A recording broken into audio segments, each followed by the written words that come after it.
So much to get into today. Good morning, ladies and gentlemen. My name is Mark Farzetta. This is the Farzetta Show presented by MyBookie, mybookie.ag. We got crazy dealer time today. We're 6:50 in the morning today. My apologies. Probably still here a little bit. I don't, the allergies, I don't know what it is. I don't know why this time of year. I just have these fits. I don't know if my face, no, not that red anymore. Good. Anyway, welcome in. Phillies win.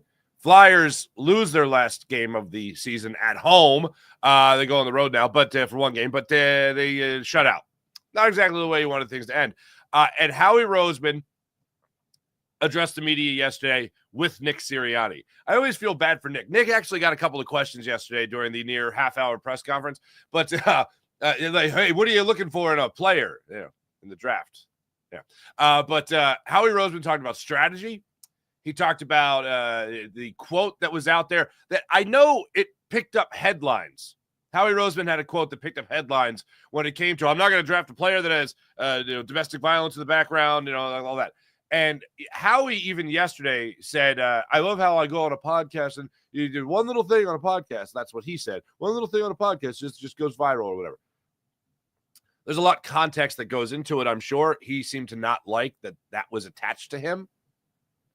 But when I saw that, my first thought was, I would venture to guess this is a case-by-case basis. I mean, it's noble, and I love that, but I would think it's a case-by-case basis. Hearsay, like who was it?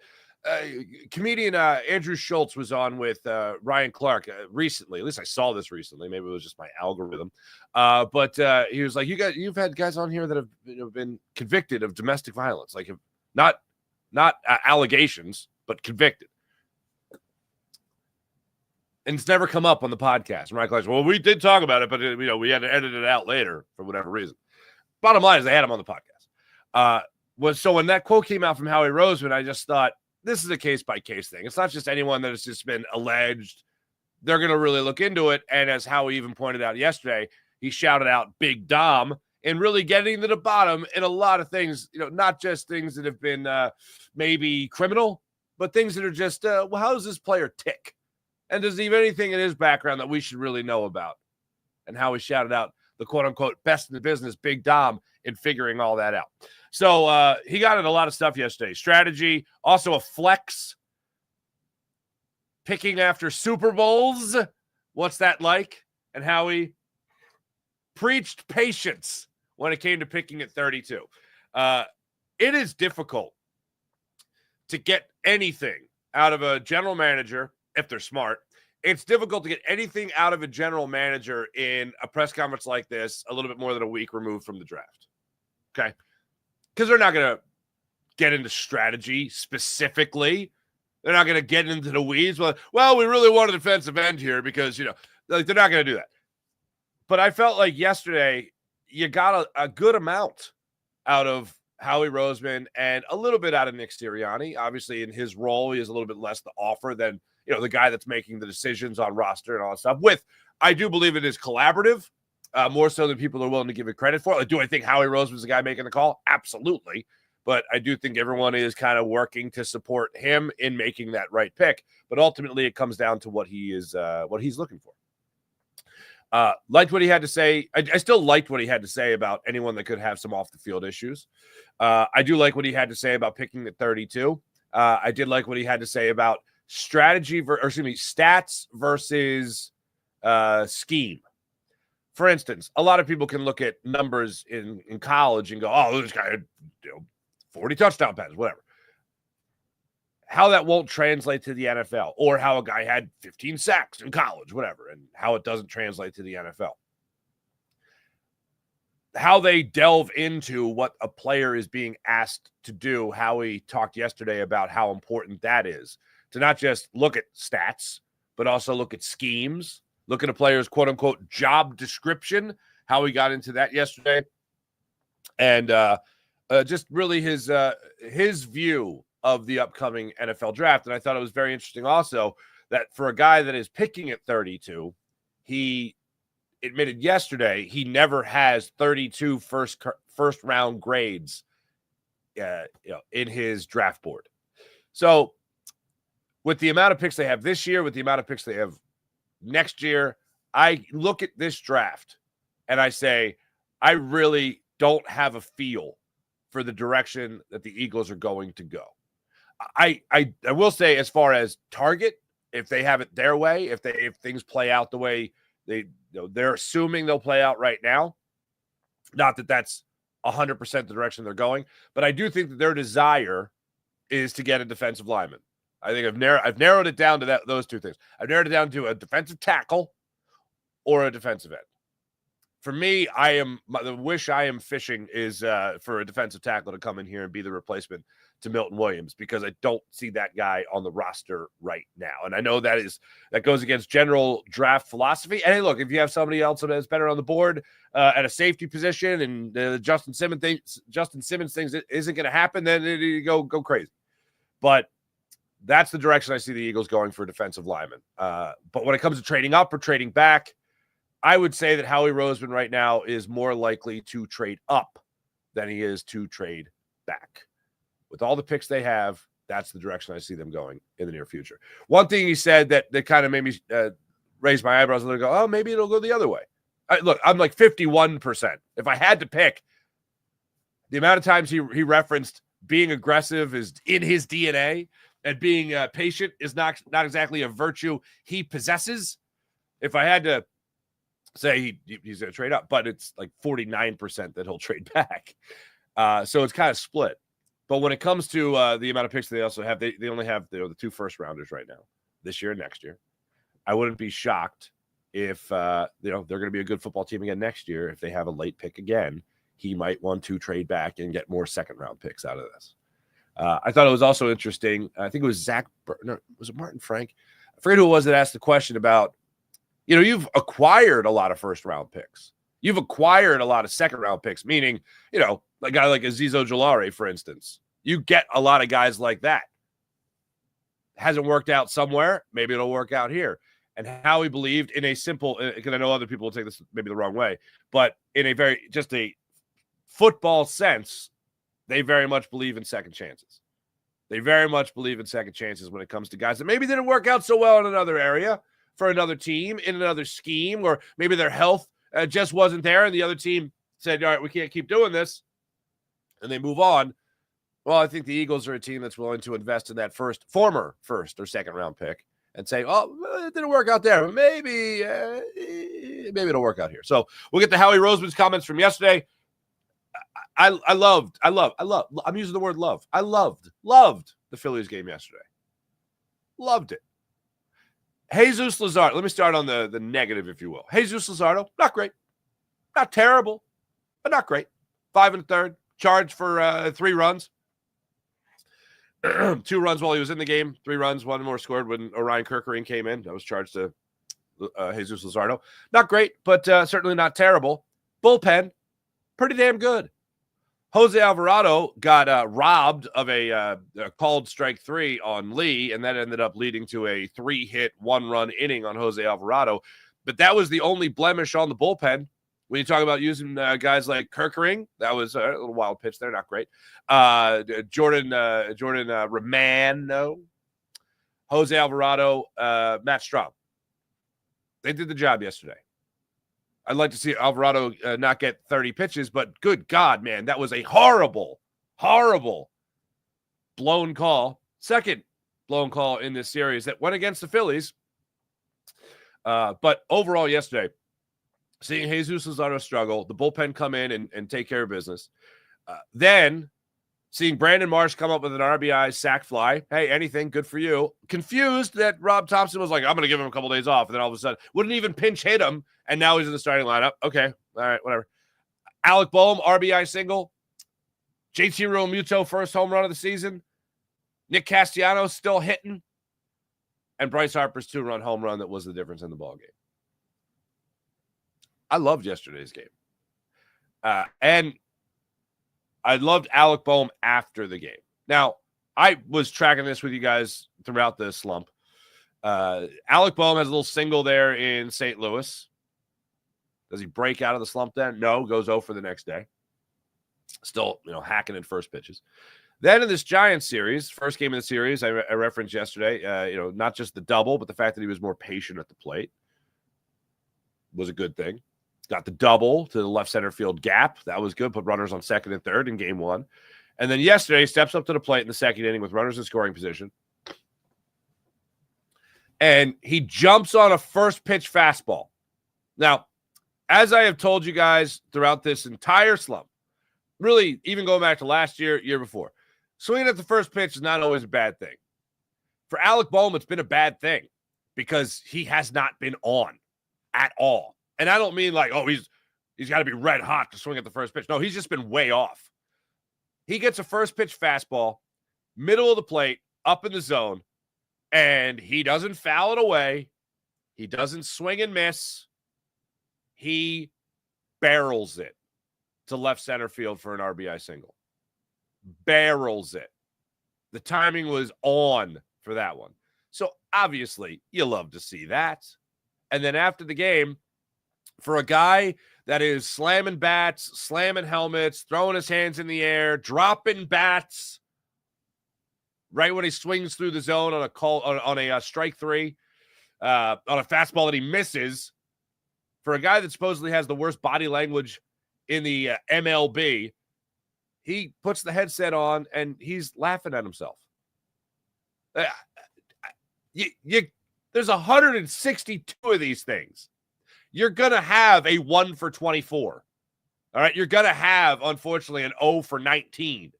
That's going to happen. I've maintained throughout the process. Yeah, I would have sat him. That would have happened yesterday. I would have sat him. I would have benched him. I would have let him clear his head. That's the direction I would have gone with it because he just looks so lost. Phillies opted to just swing your way through it. After last night, I got reason to believe that the real struggles of Alec Bohm are behind him. Now, it's going to be a tough lefty on the mound tonight. That should be a good matchup, though, for Alec Bohm. Keep your fingers crossed for that one. With Robbie Ray on the hill, who has started off the season rather well at 3-0. Actually, the opposite of Aaron Nola, who will be his foe tonight at 0-3. But listening to him after the game, just kind of be like, yeah, it's been well documented that I've had some struggles. That's like, oh, good for him. At least he's got a little bit of a sense of humor about it. So we'll get into Alec Bohm stuff from last night. We'll get into Bryce Harper stepping up last night. Hey, you know what? I'm kind of done with the gender reveals in Major League Baseball. And when Bryce Harper had the bat in his hands, the blue bat, saying that he has got he's going to have another baby boy, he and his wife. I was like, okay, I think I'm done with the gender reveals now. But then I found out how it all went down with Trey Turner giving him the blue bat. He's like, you're not going to do the pink bat. That's kind of cool. And Kayla was watching as well, and that's how she found out. And Bryce Harper was trying to keep the bat hidden, you know. Not how I would have done it by any means because, well, one, I'm not a Major League Baseball player. And two, I kind of I'd rather be with my wife at that moment. But it was kind of cool. It was kind of cool hearing how that all transpired behind the scenes. That was kind of interesting. But we'll get into all that. And how about this? Emmitt Smith doesn't want you to say go Birds. Sorry, Emmitt. Don't think you really got to say it, all of this. But yeah, we got a lot to get into on today's show. But welcome in. This is the Farzi Show presented by MyBookie, mybookie.ag. We're going to start off with Howie Roseman today. First thing we're going to get into is the overall strategy with picking at 32. The way we go into looking in the draft is we always take worst case scenario and work back from that. And we got to be really comfortable with whatever is our worst case scenario, which will always entail getting a good player. There's never 32 first round grades on our board. We don't have 32 first round grades in this draft. So obviously it depends on how things go. You go through a lot of hypotheticals. You try to put yourself in any possible position so that you're ready to execute. Just even looking at last year, the guys that we thought were most realistic being available at 22. We feel like we got fortunate to get one of the guys that we didn't have in a lot of the scenarios. So, luck plays a part in it. Obviously, everyone's looking at things differently. Everyone has a different vision for what they're looking for their team. Everyone has a different vision for the particular players that they're looking at. And you just hope that, kind of makes sense for your football team. I referenced earlier all the picks that the Eagles have in the upcoming drafts, this one and next year. First rounder this year at 32, second rounder at 64, third rounder at 96, fourth rounder at 134. Then they got 4 fifth-round picks. That's a nice bevy of picks there. Then next year, a first, a second. They got 3 thirds, 2 fours, 3 fives, and a 7. That's for next year's draft. That's a lot going on for the Eagles. But again, 1 first, 1 second in each of the next 2 drafts. The 3 third-round picks, I wouldn't be shocked at all. 4 if you include this year. I wouldn't be surprised at all if they get packaged in a deal for this year to move up. Because Howie, again, just likes to be aggressive.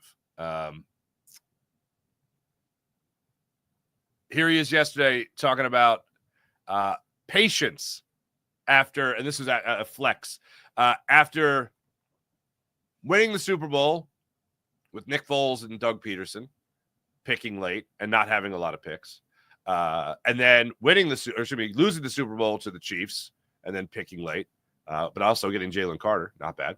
And then this year, picking again after the Super Bowl, how he's learned from the previous situations and how it goes into his draft pick this year. Yeah, I think that you have to be patient. One, you have to allow things to come to you. The chances that you're trading up into the top 10, top 15, top 20 are slim.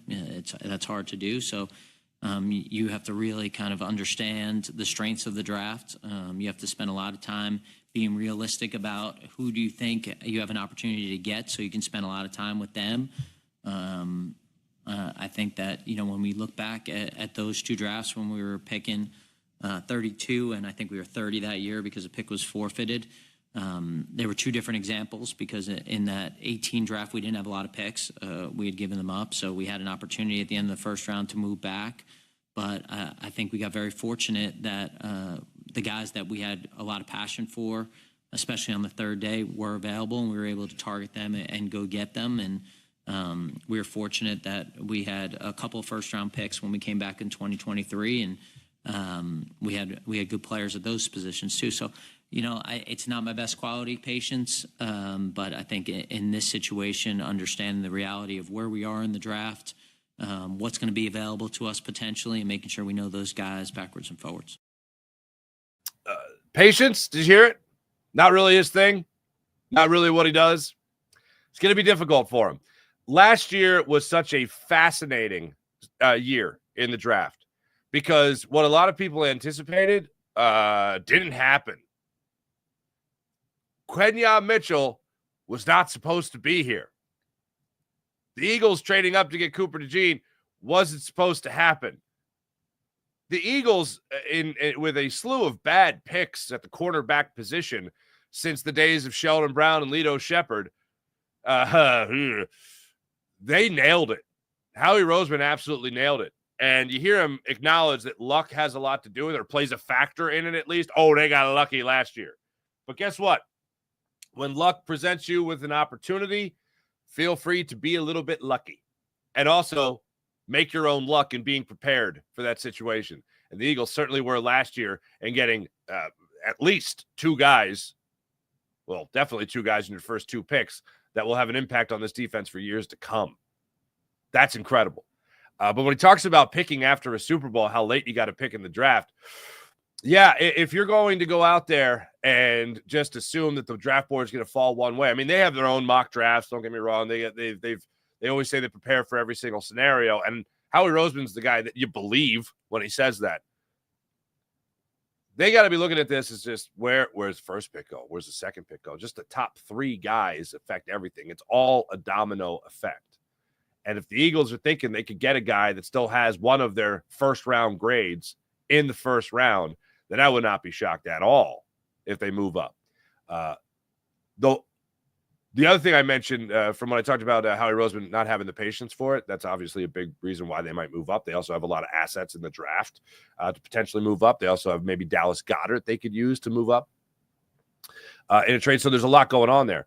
But the other thing is, I keep thinking about the fact that we are in a world right now that we're just not used to with the Eagles. Now, they're very wise with the cap. Very wise.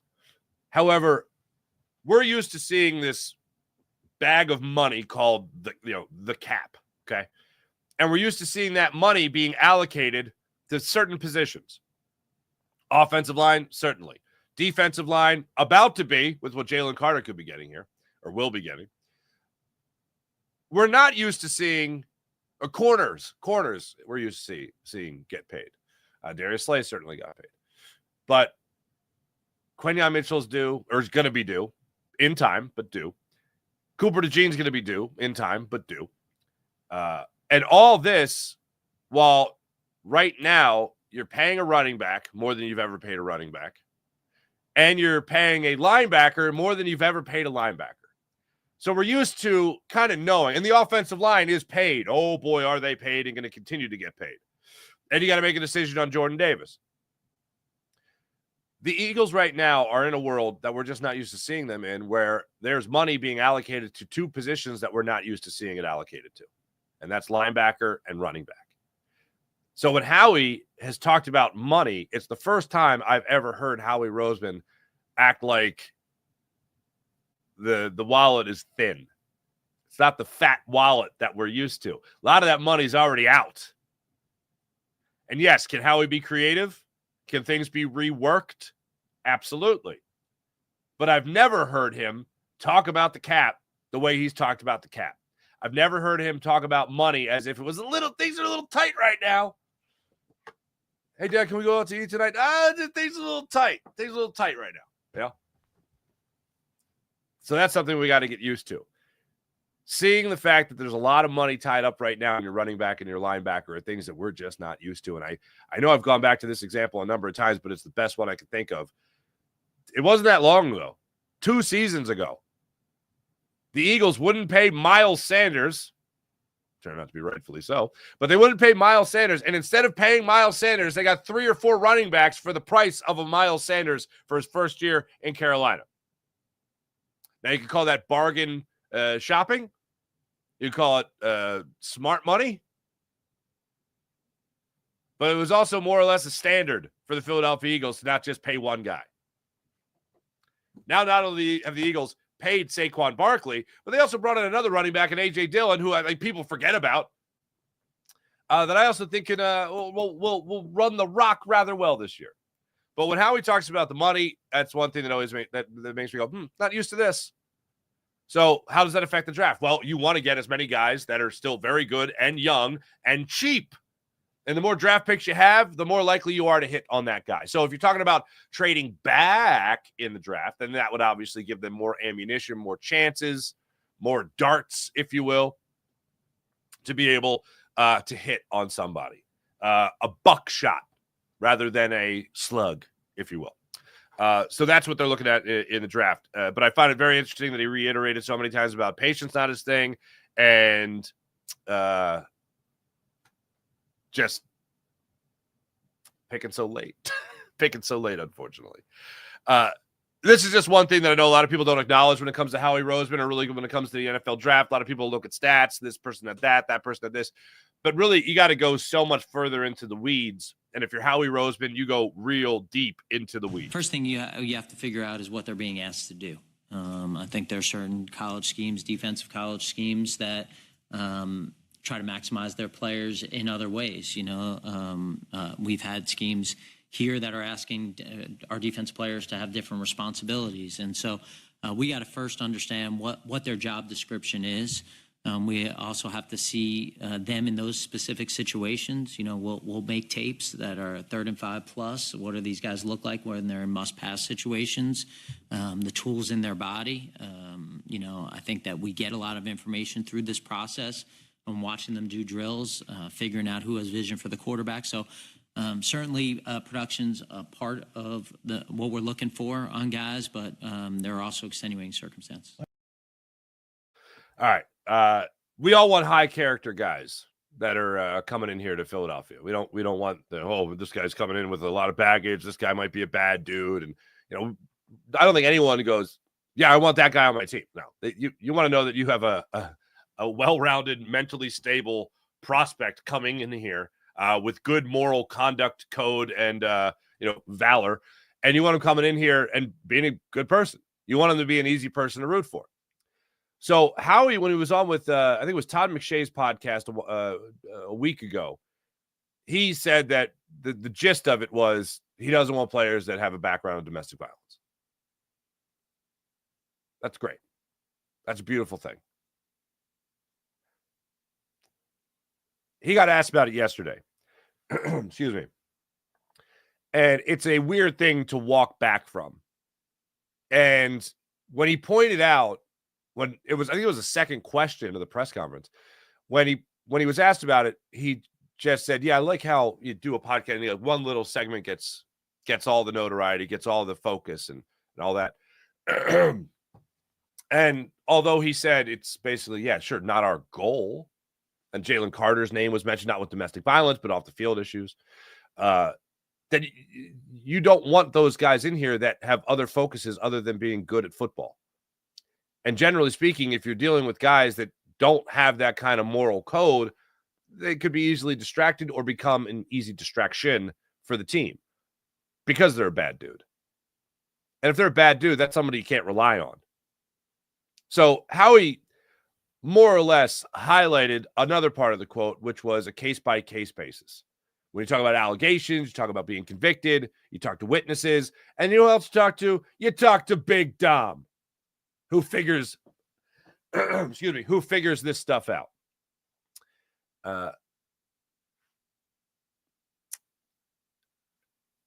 Like I said, it's a weird thing to walk back from. I kind of felt like Howie did that yesterday. But in fairness, the full quote doesn't get all the legs it should have. Because, again, it comes down to what they know about the guy, what they know about the situation. And when I heard it, I said, that's a beautiful thing. I just don't believe it in its entirety. But he did highlight that yesterday, saying, like, there's more to it than just, a couple, a hearsay, if you will. Bottom line is, Jalen Carter got here just to talk about a guy that had some off-the-field issues. One reporter even said, I don't believe him that he's changed his ways. You look at the first year of Jalen Carter being here, and there were some question marks about whether or not he was going to be taking the NFL seriously, whether or not he's going to be taking his athletic talent seriously, whether or not he was going to be in shape enough to play a full season and play at a high level. Well, he certainly did that last year. And maybe you can credit the attitude of Vic Fangio being here to kind of get the best out of him. Maybe you could credit the attitude of Clint Hurt being able to make sure he takes that next step. But I've seen nothing but a model citizen since he's been here. There was one instance, like literally the worst we could talk about here is a guy oversleeping because his cell phone didn't go off, according to him. But then on the same side of it, you could also talk about, hey, Vic Fangio is calling this guy out for not saying good morning to him. If you're not letting a guy get away with good morning or no good morning, I think you're keeping pretty close tabs on him. So I always think that the Eagles, and this comes from Jeffrey Lurie, I think more so than anybody else, is that Jeffrey Lurie wants to have guys in here that he can look in the eye and say, okay, this person's a good person. He's playing for me. I think that matters to him. And I think that goes hand in hand with the culture that everybody talks about that comes to the Philadelphia Eagles. And I get the sense from these guys that come in here and talk about culture that they don't get that anywhere else. Whether it's Giants players talking about, oh, we got to, we're coming in here. I heard about the culture here in Philly. People always tell me about the culture here in Philly. Like, it's everyone that comes to Philadelphia. They talk about knowing about this culture in Philly. And it's not just a culture of winning. We have a winning organization. No. It's a culture of a team that actually gives a damn about their players. And that's very important. And I don't think you get that if you bring in people with low moral character.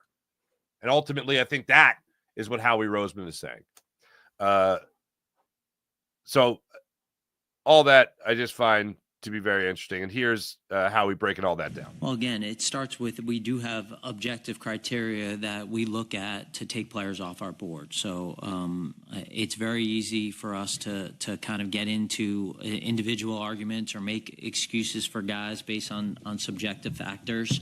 And I think that's really hard to do. So for us, we start with these basic principles of we will not draft because of this. And when we get past those guys, then we obviously have a process that we go through. That starts with Dom. I don't think there's any doubt that he's the best in the National Football League, and in my opinion, really all of sports in what he does. his ability to not only gather information, but to have a feel for people. And then we just have to make judgments, in those situations. Those are a little bit more subjective, and that's based on all the information that we get. And so that we'll have a bunch of those in this draft, just like there are in every draft. And, we're just trying to do whatever we can to increase the odds that we hit on a player.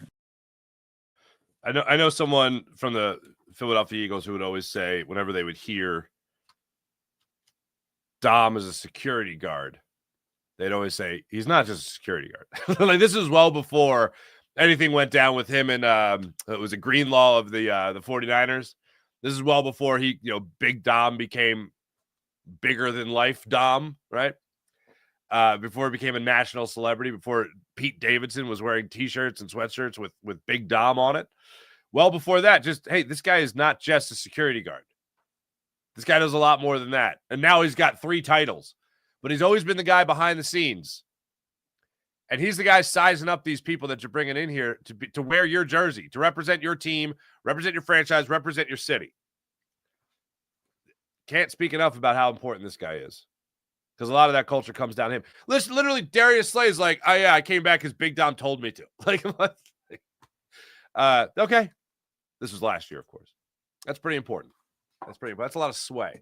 So this is a busy time a year, obviously, for Howie Roseman, the front office, and that includes Big Dom. Very much looking forward to seeing this. Let me know in the chat. Trade up, trade back, stay put. Here's one thing I will say with certainty. I don't see the Eagles picking at 32. That's, if I can learn anything from listening to what I listened to yesterday, it's that I don't see the Eagles picking at 32. That's a damn near guarantee I can give. 25? Another second round pick? But I don't see them picking at 32. Let's get into yesterday's Phillies game. Like I said, I loved it. Absolutely loved yesterday's game. I love that the Phillies grabbed an early lead. I did not appreciate the idea of them losing the lead. And then I love the idea that they came back. First, let's start in the first inning. Jesus Luzardo on the mound. Just looks like he's got a great command of his sweeper right out of the gate. So that was good. 12-pitch first inning. Nice sliding grab by Kepler in left field. Nice grab by him. Bryson Stott leads off the game with a single. Unfortunately, the Phillies don't get anything out of it. But, again, leads off with a hit. That's good. Going to the second inning there. Just gives us the leadoff single to Chapman. Then he gets out of that inning. No problem for Jesus Luzardo. Bottom of the second inning, JT Realmuto leading off. Remember, in game 1 of this series, he belted a ball that would have been a 3-run home run down the left field line. Would have made it a 1-run game. But unfortunately, it just went foul. And then it got rung up by Tony Randazzo, on a horrible strike 3 call and a 3-2 count. This time, didn't need the umpire, didn't need to hook a ball foul. He went to left center field for a ball that just eked over the wall. By the way, the wins yesterday at Citizens Bank Park, watching anybody on defense try to track a fly ball yesterday was insane. Absolutely bananas. So JT Realmuto hits this ball, and I think it's going to – actually, it was, who it was? It was Trey Turner in the first inning. Hit a ball that I thought was going to be 7 rows up in the left field stands. It hooked around, and Ramos, their left fielder, even circled afterwards. He put his finger like that was just all over the place in the air. And you see him tracking around the outfield trying to catch this Trey Turner fly ball in the first inning. So JT Realmuto hits a long fly ball, deep left field, and that ball, you can see Ramos again just following it. Lee comes over from center field. The ball just looked like it was doing triple Salchows in the ceiling, in the sky. And it just gets over the fence. They had to review it to make sure that it was, and it did. He gets his first home run of the season, gets a 1-0 fastball out over the middle of the plate, and just crushed it. 1-0 Phillies. Later in the game, after a Max Kepler double and an Alec Bohm ground out, where he did swing at the first pitch of the at-bat, that advanced Kepler to third base. Brandon Marsh stepped up. He got an RBI sac fly to center field. You'll have to see that. It's 2-0 Phils. Phillies, unfortunately, got gotten to in the fourth inning. Schmidt came up after a double steal, and then he came up with a 2-run double. So now you're looking at a 2-2 ball game. Phillies, unfortunately, went down 3-2 when Jesus Luzardo was taken out of the game in the 6th inning. He started the inning at 82 pitches. Flores came in, 3-2 count, wild pitch during the at-bat. Runners advanced to second and third, and then he got the ground out to short that allowed a run to score, and then Kerkering struck out Schmidt to end that inning. But 3-2 advantage for the San Francisco Giants. Bottom of the 6th inning, Harper leads off, flying out to left field. Schwarber gets a single to right field. Castellanos gets a single to left field. First and second, one out. JT Realmuto steps up. He ties the game with an RBI single. This is, again, the wind. Ramos in left field, struggling with the wind. Comes in, slides, misses the ball.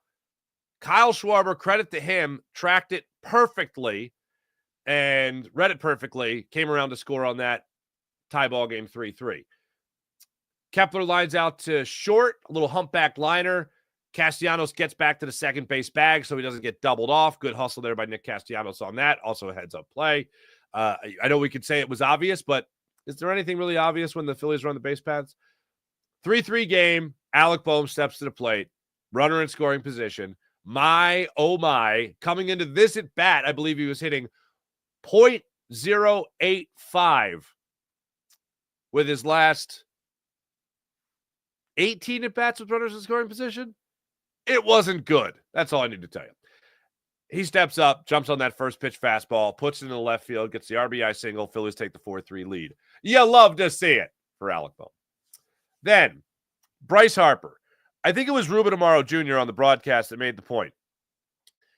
3-0 pitch. Bryce Harper gets a slider down and in. He adjusts on it, keeps the hands in, puts it about 6 rows up in the right field stands for a 2-run home run. Bryson Stott had a triple, by the way, to lead off the inning. I think it was Ruben Amaro Jr. during the broadcast saying, "Oh, this is what you're talking about by putting him in front of you put him in front of Kyle Schwarber, and he's got that protection." This wasn't a 3-1 fastball fatty over the middle of the plate. Like, this was a slider. This isn't a pitch that you hit out of the park. And Harper just made a great adjustment on it. He was not given. It was Birdsong that was in the game for the Giants at this point. This wasn't a pitch that he was just like laying over there for a get-me-over fastball. This was, I'm trying to pitch around the guy. If I got to put him on, I got to put him on. And Harper just tattooed it. Put a great swing on it. The ball felt like it hung in the air for an hour and a half. And whatever, left the ballpark. 3-1 slider. Great. Love to see it. 6-3 Phillies at this point. So now you're feeling pretty damn good. Jose Alvarado comes in. Unfortunately, allows back-to-back singles. Ramos and Adames. Ramos reaches third on the single by Adames down the right field line. So you got first and third. Nobody out. You got Jose Alvarado in a wee bit of a pickle. Lee's at the plate. He gets a 1-2 sinker. When I tell you this 1-2 sinker was not on the outside corner, but on the outer half of the plate, at the knees, just above the knees, actually, that's exactly what it was. Clint Vodrick is the home plate umpire last night. He called it a ball. It was strike 3. Jose Alvarado gets that strike 3. You could talk about a double play ball, and all of a sudden you're out of the inning. But instead, Lee gets a extra life in this video game of life, and he gets an RBI single to right field. So now it's a 2-run ball game. He's still got a runner in scoring position here, and Jose Alvarado finds his way out of that inning. Gets Chapman to pop out to second base. Flores strikes out on the high cutter, got him to chase that, and then Schmidt flies out to deep center field where Brandon Marsh had a good beat on the baseball. That was the last threat that they had. Matt Strahm came in the 9th inning, needed 7 pitches to get through a 1-2-3 9th inning. Bottom line is the Phillies still have not lost 3 games in a row. They capped their losing streak, if you want to call it that, at 2 in a row. Now, you know where we're at? Here's where we're at. We're at the Phillies could win 2 in a row. One more after that is a winning streak. It has happened before. Again, after the game, a bunch of stuff got said that I liked. Number 1 was Alec Bohm, just kind of poking fun at himself. Like to see that for a guy that always seems like he's gripping the bat a little too tight in some situations, at least as of late. And for the record, even though I was all for sitting him down for 2-3 games, let him clear his head, I always said that he was going to get through it. And I believe this is him getting through it. And I do think he will be that guy that is that 274 to 280 hitter that we have seen in his first, 3 full years as a big league ball player. I should say the last 3 years as a big league ball player, because he certainly played more than that. So that's what I like. Also, Bryce Harper talked after the game about getting through it and having confidence that you'll get through it. Trey Turner echoed a very similar sentiment after the game as well. The thing you have to keep in mind with these guys, you're going to have moments like this. And I got to be honest with you. I really like Alec Bohm. To me, I feel like he gets this kind of pretty boy rap. Like this, I don't know, cooler than cool, long-haired dude, whatever kind of thing. And do I think a lot of it goes back to the, I bleep and hate this place? Yeah, I do. I think it does. But I see a guy that just really wants to perform well. Can that bleed over, as I've been talking about, with a fine line between, a guy that just really wants to do well and a guy that looks lost? Yeah, but apparently this is just Alec Bohm. I find it really odd that a guy that has played so well in Philadelphia and hit so well, especially in clutch situations with runners in scoring position, I find it so odd that the minute this guy shows signs of struggle, people just want him out of here. I think that he is on such a short leash with people. You're going to have bad slumps. You're going to have moments of frustration. Alec Bohm goes through either of these, and most of the time at the same time, and people are like, "Oh, get him out of here. He's pouting. What a little whiny baby." Like, should we really just beat up on a guy that just cares? Because I'm not going to fault Alec Bohm for caring.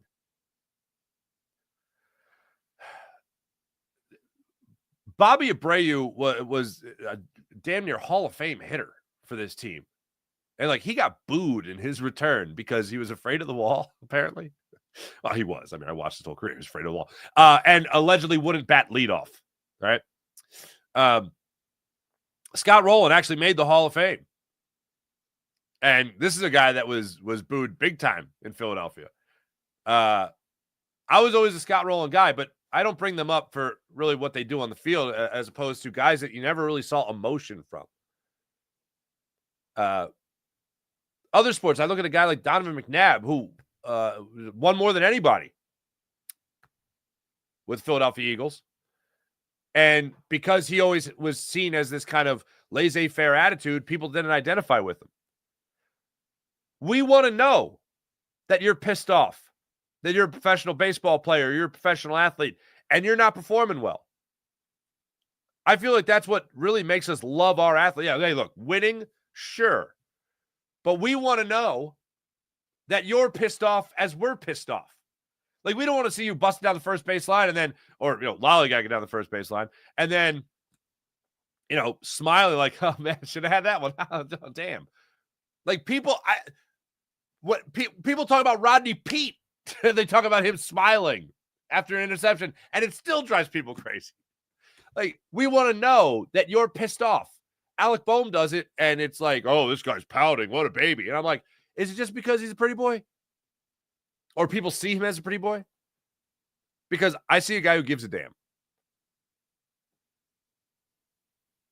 And I thought that's what we loved in Philadelphia. So, hey, look, I didn't, the single, the infield single he had. Hey, look, he's now hit 3 in the last 4 games. 3 hits in his last 4 games. He's red hot, baby. No. Little single he had in St. Louis, big deal. Double he had in first game of the series, But getting an RBI single to give the Phillies the lead, that's a lot more like the guy that we have seen in years past with the Phillies. So I'm on Team Bohm, baby. I'm on Team Bohm. Hey, speaking of base running, by the way, on the negative side of things here now, Jesus Luzardo, again, didn't have his best stuff. Wasn't great yesterday, but wasn't terrible.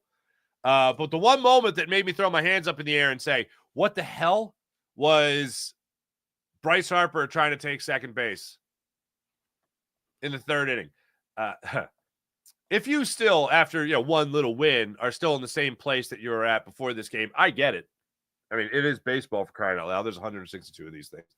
But 3rd inning, let me just make sure I don't miss this. And I'm happy they won, Okay? I just gave you a lot of optimism.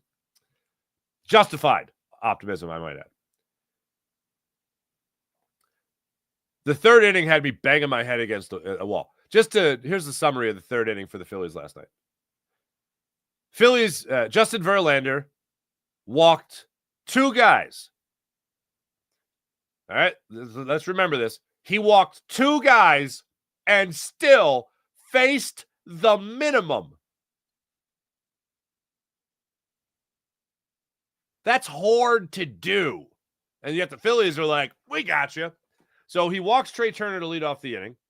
He actually had him 0-2 and then lost him at 3-2. Worked the walk. Bryce Harper steps up to the plate. With Harper at the plate, I think it was a 1-2 pitch. Turner takes off for second base. High fastball, great pitch to throw on if you're a catcher, and the throw was right on the money. Bang, bang, play at second base. Trey Turner's out. Harper then walks. So this kind of a little thorn in the side because now you have runners at first and second with nobody out. But instead, now you got a runner on first with 1 out. Kyle Schwarber steps to the plate, hits a fly ball to not even that deep center field, like not even warning track center field. And with Harper on first base, I'm going, this is even too shallow for Harper to roll the dice on. So he's not going to run. And then I see Lee looking down at first base, and he makes a quick adjustment on the baseball, catches the baseball, and fires to second. And I went, no way. And then I hear T-Mac go, and Harper's going for second. I'm like, he's toast. And then the ball gets to second base, and still barely in the frame is Bryce Harper. And I'm just face palming it going, why? There's aggressive, and then there's dumb. And Bryce Harper, that was dumb. And by the way, I love when Bryce Harper hits the little dribblers into shallow right field, right center field, and center fielders late getting to it, right fielders late getting to it, and Bryce Harper reads it and busts it around first and makes the hustle double there. I love that. That's reading a play. That's being smart. This was just stupid. A fly ball to not even warning track power center field, and you're going to tag up on that, hombre? I don't think so. Phillies back at tonight, 6:45 start time again against the Giants. Again, this is a 4-game series. They got a 4:05 start time tomorrow, I think it is. But you got Aaron Nola still looking for his first win. Tonight it's going to happen. Aaron Nola wins tonight, baby. Won't be easy. Robbie Ray gets the ball for the Giants. That's the way this game is going to play out tonight. I'm going to go with an actual pitcher's duel tonight. I'm going to say 3-2 Phillies win this one. Robbie Ray comes in 3-0, 2.93 ERA. 15 in the third innings of work, 13 strikeouts, 10 walks. Jeez, there, Robbie Ray. Aaron Nola 0-3, 5.51 ERA. Just 5 walks, though. Just 5 walks. There you go. Hey, let me tell you about the Game Time app. Download the Game Time app, create an account, use promo code Farzy. Get $20 off your first purchase on the Game Time app. Want to go to the game, the concert, the comedy show? Download the Game Time app, create an account, use promo code Farzy, get $20 off your first purchase. And don't forget about Game Time Picks. You know what that does? I'll tell you. Game Time Picks on the Game Time app filters out all the fluff so you get right down to it. The best seats at the best prices on the Game Time app. So download the Game Time app, create an account, use promo code Farzy, get $20 off your first purchase on the Game Time app. What time is it? Game time. How about PHL Sports Nation? Philadelphia Sports Nation, enhancing your Philadelphia sports fan experience across all social media and blogs. That's PHLSportsNation.com. How about Brett over at Sky Motorcars? SkyMotorcars.com. Check out Brett's amazing inventory at SkyMotorcars.com. Before I go any further, my goodness gracious, Emmitt Smith.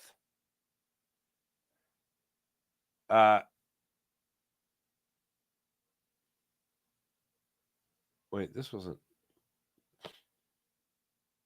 Okay. Emmitt Smith, not a fan of Go Birds. I'm sick of it. We have allowed others to nitpick at the star. Make fun of the star and make fun of the star and what. Oh, and that's what happens. Now, all of a sudden, over the last 20 years, they win 2 Super Bowls, and they think they're the best thing on the planet. Well, that's kind of how it works. And everywhere I go, go Birds. I'm sick of hearing, go Birds. I'm always asking, where are you going? You still got a long way to go to get to us. Well, no, not really.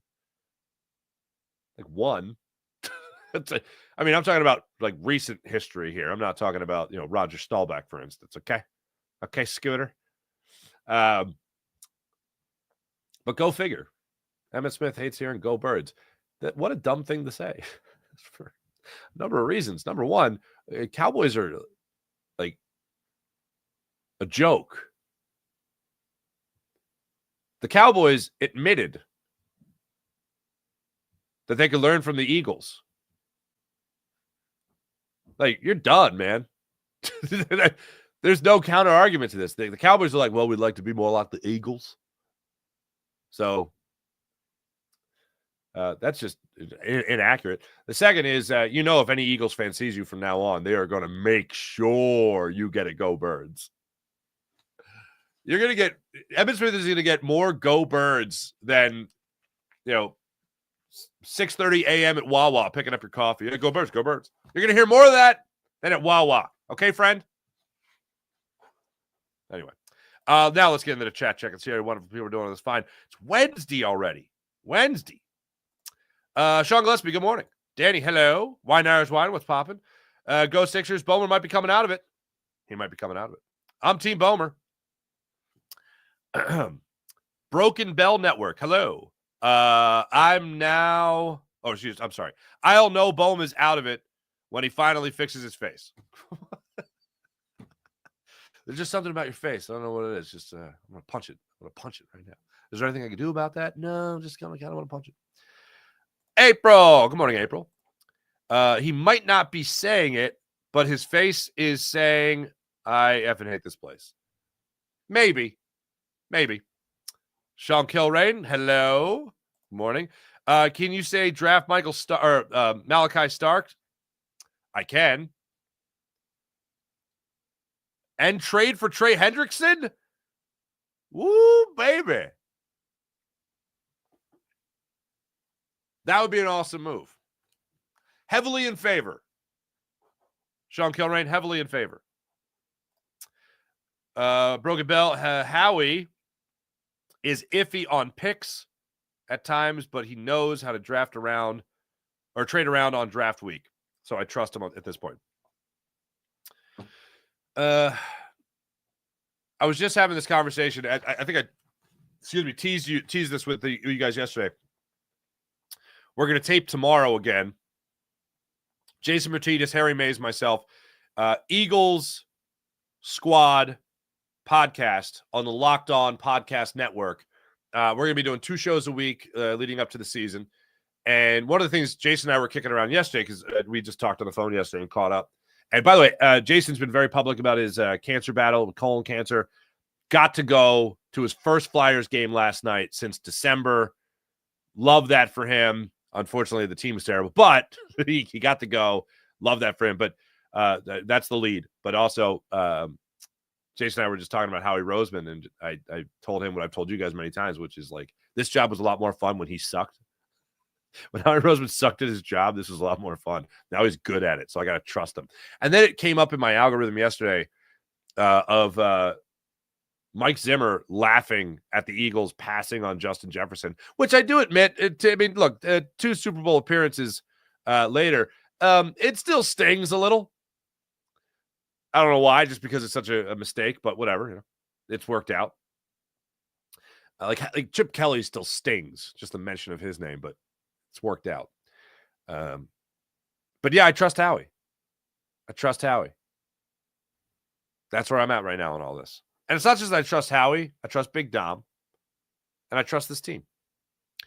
When you go to 2 Super Bowls in 5 years with a different head coach and quarterback, that's kind of a good thing. When you go to 3 Super Bowls in 8 years or 7 years, I'd say you know what you're doing by now.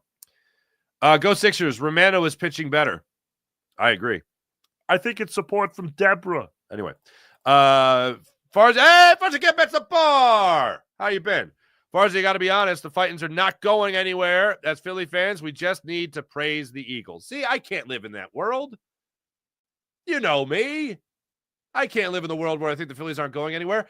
And look, again, being average in the beginning of the year for a baseball team, I like. It's not fun to go through it.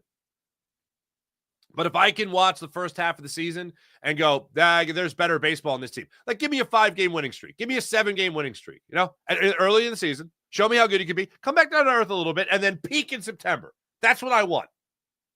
I don't need 37-14 like last year. Wait, I think you gaslight the fans. The Sixers and Flyers have no life, and the Titans have more problems than you tell us, than I tell you? I mean, I'll acknowledge the Phillies' problems. I was the one telling you to sit Bohm, and now he looks like he's actually going to get out of this thing. The gender reveal is bad timing on its face. I agree. Shut up in 2 games of a series. Yeah, I agree. Pre-concussion, Howie. Yeah, something not. That's funny. April, I'm here for gender reveals that are low-key like that. Some of these are the ones. Some of the ones that are happening cost more than a wedding. Yeah, the actual gender reveals. My wife and I never did it for either of our children.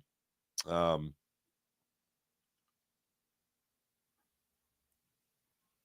no, we didn't. I'm trying to think. As a parent, I think I've just blacked out for like the last 5.5 years. I just was like, oh, young kids, what day is it? I will say I thought it was weird that he was doing his own gender reveal. I thought it was awesome when Bryson Stott. Did Bryson Stott have a wristband or gloves? I forget what Bryson Stott did, but Bryson Stott like wore pink, some kind of pink. I think it was a wristband, denote or showing a fan watching that they were going to have a girl. Like, that's cool. I thought that was cool. William Stark, hello. Sean Kilrain. Well, Emmett can pop in a VHS tape. There you go. I love it.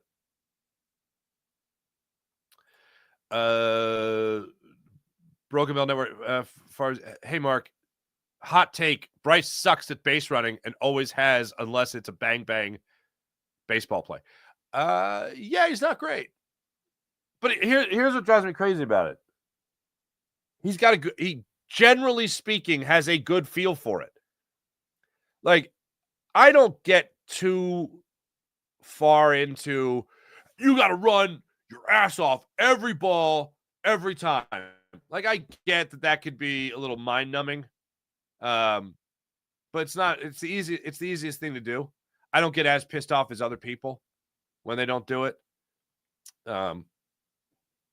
However, if it's a play that can be bang at first base, I'd still like to see Harper bust that out. And it happens more often than I'd like. It's the one aspect of Bryce Harper's game that just drives me banana sandwich. Philly Magic 365. Good morning, sir. Good morning. Philly's team has a consistency of hot peanut butter, and it's frustrating. All right. And that's why it seems like the Eagles fans are happy with it. Well, they're happy with another title, sure, but dynasties like the Pats and the Chiefs win every year. Well, I guess it's time for the Eagles to start their own dynasty. Oh, Rincones. 3 for 5 last night. Uncle Rico to some. 3 for 5 last night. Couple RBIs. 293 batting average. Food for thought for Topper. There you go, Sean Kilrain. I like that. Also, what's his name? Our boy Justin Crawford. I checked his numbers last night. Down to 293. Come on. He was at 250, or excuse me, 355 a minute ago. I didn't see what he did last night, though. Look at that lit up. Ken Sod, how you been, man? Just protecting the investment. It's Mr. Carter. Okay. Wind at Citizens Bank was wild. It certainly looked like it.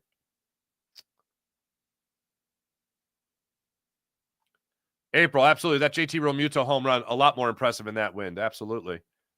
William Stark, hello. If there's a player they want, the Eagles will trade up. I agree. Mark Pearson, what's going on? Don't trade for a big contract guy. We need more rookie contracts. Could see it. Holy pop. Bohm got a hit.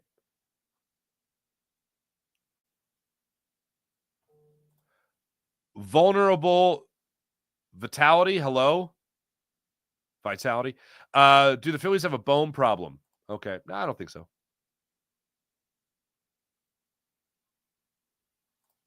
We know Farzi donated to Democrats, so yeah, he's out of touch. What? I think Mark just doesn't understand winning baseball.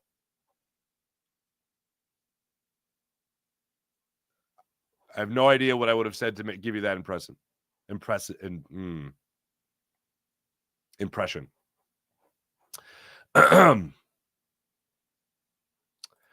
don't make the third out of the inning with Kyle Schwarber up. Yeah, I'd prefer them not do that. The Harper situation, though, that was on Schwarber's fly ball, if that's what we're talking about.